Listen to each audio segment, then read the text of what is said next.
Part 2 रूपा डरी नहीं। यह एक बहुत ही इंटरेस्टिंग और मजेदार कहानी है जिसे पढ़कर आज हमें बहुत मजा आने वाला है और बहुत सी अच्छी अच्छी चीजें सीखने भी मिलने वाली है।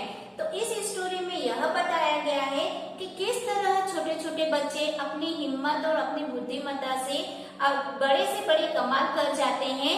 तो खेल खेल में ही बच्चे किस तरह से बड़े काम कर जाते हैं, यह स्टोरी में बताया गया है। इस स्टोरी में रूपा एक छोटी लड़की है जो खेल खेल में ही अपनी बुद्धि और अपने साहस के बल पर अपने फ्रेंड मनीष की जान ही नहीं बचाती बल्कि डाकुओं को भी पकड़वाती है। तो चलो हम स्टार्ट करते हैं आज की यह स्टोरी, रूपा डरी नहीं। रूपा एक निडर लड़की थी। निडर यानी न डरने वाला। हम साथ साथ में शब्दार्थ भी देखते जाएंगे। शब्दार्थ में हम लिखेंगे निडर, जिसका मीनिंग होता है न डरने वाला। शब्दार्थ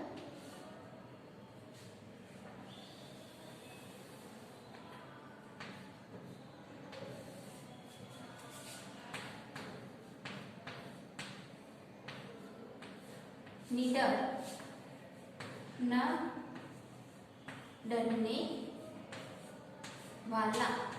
जो डरता नहीं है उसे हम निडर कहते हैं। तो रूपा भी कैसी लड़की थी? निडर लड़की थी। साथ साथ में उसे पढ़ाई का भी बहुत शौक था और उसके साथ साथ ही वह खेलकूद में भी चुस्त थी। चुस्त का मीनिंग होता है फुर्तीली, एक्टिव थी। रूपा खेलकूद में भी बहुत एक्टिव थी।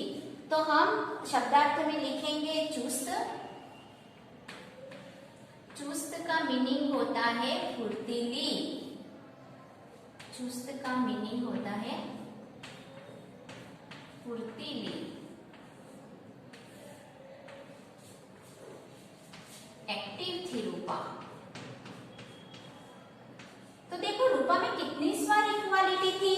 रूपा एक तो निडर भी थी, पढ़ाई में भी इंटेलिजेंट थी, पढ़ाई करना में उसको इंटरेस्ट भी आता था और साथ साथ में वो खेल कूद में भी एक्टिव थी। एक दिन क्या होता है कि रूपा अपने मित्र रुचि, रूपक और मनीष के साथ में चोर सिपाही का खेल खेल रही थी। मनीष चोर बनकर कहीं दूर जाकर छुप जाता है। रूपा अपने मित्रों को ढूंढती है और उन मित्रों में से जब वह मनीष को ढूंढते ढूंढते जब गन्ने के खेतों में जा पहुंचती है तो वह अचानक से क्या देखती है कि मनीष के मुंह पर तो कपड़ा बंधा हुआ है और उसके हाथ पैर रस्सी से बंधे हुए हैं। तो यह देखकर अचानक से रूपा सहम जाती है। सहम जाना यानी डर जाना। तो हम उसको भी शब्दार्थ में लिखेंगे सहम जाना। सहम जाना का मीनिंग होता है डर जाना। तो रूपा भी एक पल के लिए डर जाती है, सहम जाती है। जैसे ही वह मनीष के मुंह पर पट्टी बंधी हुई देखती है, उसके हाथ पे रस्सी से बंधे हुए देखती है तो एकदम से डर जाती है। पर दूसरे ही पल वह अपना साहस बटोरकर हिम्मत करके मनीष के मुंह पर बंधी हुई पट्टी को खोलने जाती है। वह जैसे ही पट्टी खोलती है अचानक से एक आदमी उसके कंधे पर हाथ रखता है। पर इस बार रूपा डरती नहीं है। वह हिम्मत जुटाकर उस आदमी का हाथ पकड़कर जोर से उसके हाथ पर काटती है। दर्द के मारे वो आदमी अपना हाथ पीछे हटा लेता है और रूपा मौका देखते ही उस आदमी के चुंगल से भाग जाती है। जैसे ही वह भागने जाती है वह आदमी भी डंडा लेकर पीछे पीछे भागता है।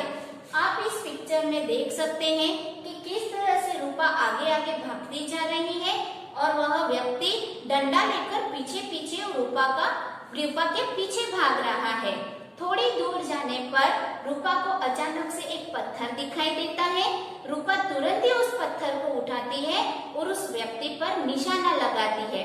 वह निशाना सीधा उस व्यक्ति के सिर पर जाकर लगता है। जोर से पत्थर लगने की वजह से उस आदमी के सिर पर से बहुत सारा खून निकलने लगता है और खून निकलने के कारण से उसकी आंखों के आगे अंधेरा छा जाता है। आंखों के आगे अंधेरा छा जाने का मीनिंग होता है उसको कुछ दिखाई नहीं दे रहा था।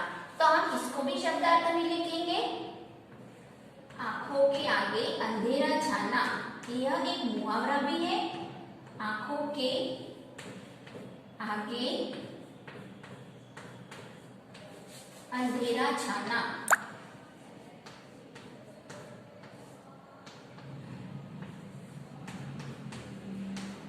जिसका मीनिंग होता है कुछ दिखाई न देना। कुछ दिखाई, उसको कुछ दिखाई नहीं दे रहा था, कुछ दिखाई न देना। क्लियर?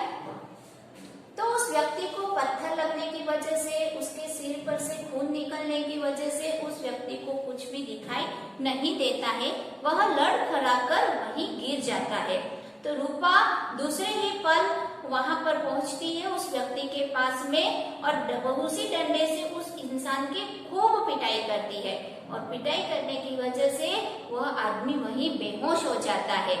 तुरंत ही रूपा वहां से भागकर मनीष के पास पहुंचती है, मनीष के हाथ पैरों की रस्सी को खोलती है और दोनों मिलकर वापस उस व्यक्ति के पास में आते हैं जहां पर वो व्यक्ति बेहोश होकर गिरा हुआ पड़ा था। अब मनीष और रूपा दोनों मिलकर क्या करते हैं? वो दोनों मिलकर उसी रस्सी से उस आदमी को बांध देते हैं। तो आया बेटा बहुत मजा है ना, बहुत ही इंटरेस्टिंग और मजेदार स्टोरी।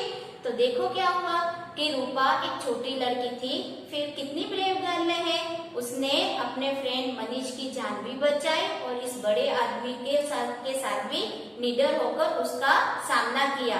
तो रियल में रूपा बहुत ही निडर और बहुत ही स्ट्रॉन्ग गर्ल है। पर बेटा अपनी स्टोरी यहाँ पर एंड नहीं हुई, आगे क्या होता है चलो कंटिन्यू करते हैं। तो दोनों मिलकर उस रस्सी से उस आदमी को बांध देते हैं और डंडा लेकर रूपा उस आदमी की चौकसी करती है। चौकसी यानी निगरानी करती है। तो हम इसको शब्दार्थ में लिखेंगे।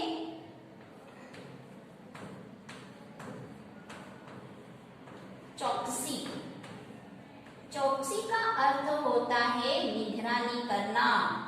देखो उसका ध्यान रखिए, निगरानी करिए कि कहीं उसको होश ना आ जाए।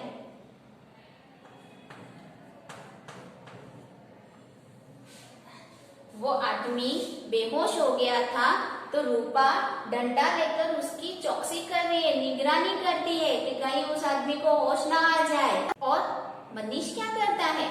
मनीष वहां से भागकर सीधा गांव में जाता है और गांव वाले लोगों को बुला कर लाता है।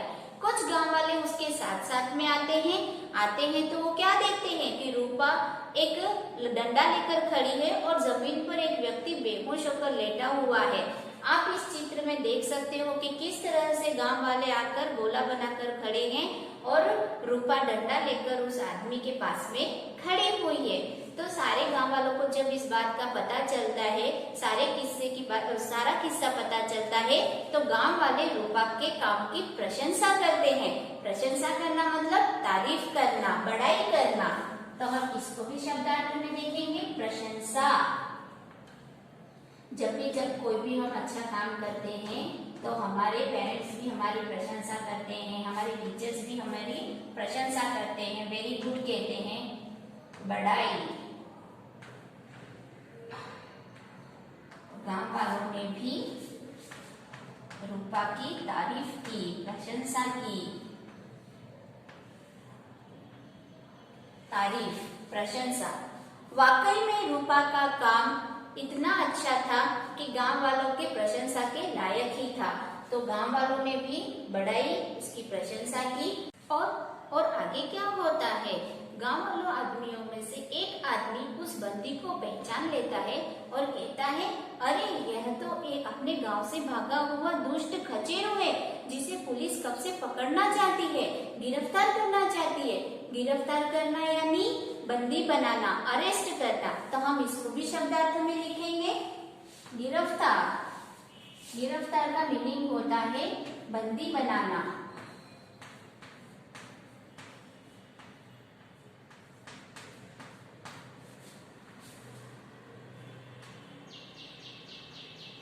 गिरफ्तार, बंदी बनाना, अरेस्ट करना।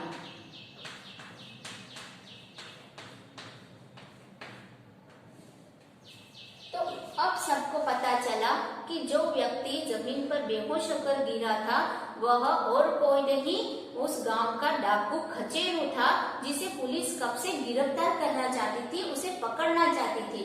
तो सारे गांव वालों ने मिलकर उस आदमी को पुलिस स्टेशन में ले जाते हैं और उसे वहां पर अरेस्ट करवा देते हैं। जैसे ही उस आदमी को होश आता है तो वो क्या देखता है, वो तो पुलिस के पास सामने खड़ा है, जेल के अंदर खड़ा हुआ है। तो अब इस चित्र में देख सकते हैं कि किस तरह से खचेरू अंदर जेल में पड़ा हुआ है, खड़ा है, और पुलिस उसके आसपास में खड़ी हुई है और उसका मुंह सूजा हुआ है, उसके मुंह पर पट्टी बंधी हुई है, उसकी हालत बहुत ही खराब है। वह पुलिस को अपने बारे में सारी जानकारी देता है और कहता है कि मेरे कुछ साथी आज रात को मुखिया के घर पर डाका डालने वाले हैं। तो जैसे ही यह न्यूज पुलिस को मिलती है तो पुलिस चौकन्नी हो जाती है। चौकन्नी हो जाना यानी अलर्ट हो जाना। तो हम इसको भी शब्दार्थ में लिखेंगे, चौकन्ना, चौकन्नी होना।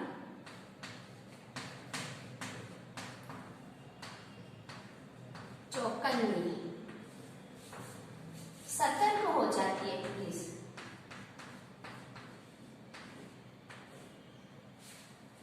जैसे ही खचेरू अपने साथी और अपनी प्लानिंग के बारे में बताता है कि किस तरह से वो आज रात को मुखिया के घर पर चोरी करने वाले हैं, तो पुलिस अलर्ट हो जाती है और पुलिस रात को वहां पर जाकर रुकती है। तो वो देखते हैं कि स्कूल के पास में एक जीप आकर रुकती है जिसमें से 4 डाकू निकलते हैं। पुलिस उन डाकुओं को पकड़ लेती है जिसमें से एक के पास तो बंदूक भी थी। अगले ही दिन यह सारी घटना न्यूज़पेपर में आती है कि उसमें लिखा होता है कि किस तरह से रूपा की मदद से पुलिस खचेरू जैसे डाकू और उनके साथियों को पकड़ने में कामयाब होती है और साथ ही साथ न्यूज़पेपर में रूपा की फोटो भी छपती है। तो बच्चों, आप लोगों ने यह स्टोरी को अच्छे से सुना।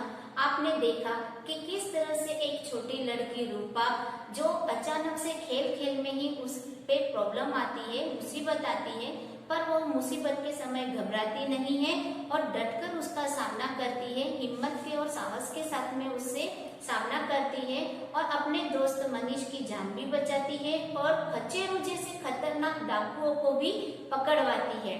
एक और इम्पोर्टेंट बात बेटा आप लोगों को मैं बताना चाहती हूँ कि जो बच्चे साहसी होते हैं, वीरता का काम करते हैं, उन्हें हमारी सरकार के द्वारा राष्ट्रीय वीरता पुरस्कार दिया जाता है और सर्वप्रथम यह पुरस्कार हरीश मेहरा को दिया गया था। तो हमें भी हमारे जीवन में वीरता के काम करने चाहिए, साहस के काम करने चाहिए और जीवन में आगे बढ़ते रहना चाहिए। Thank you all of you.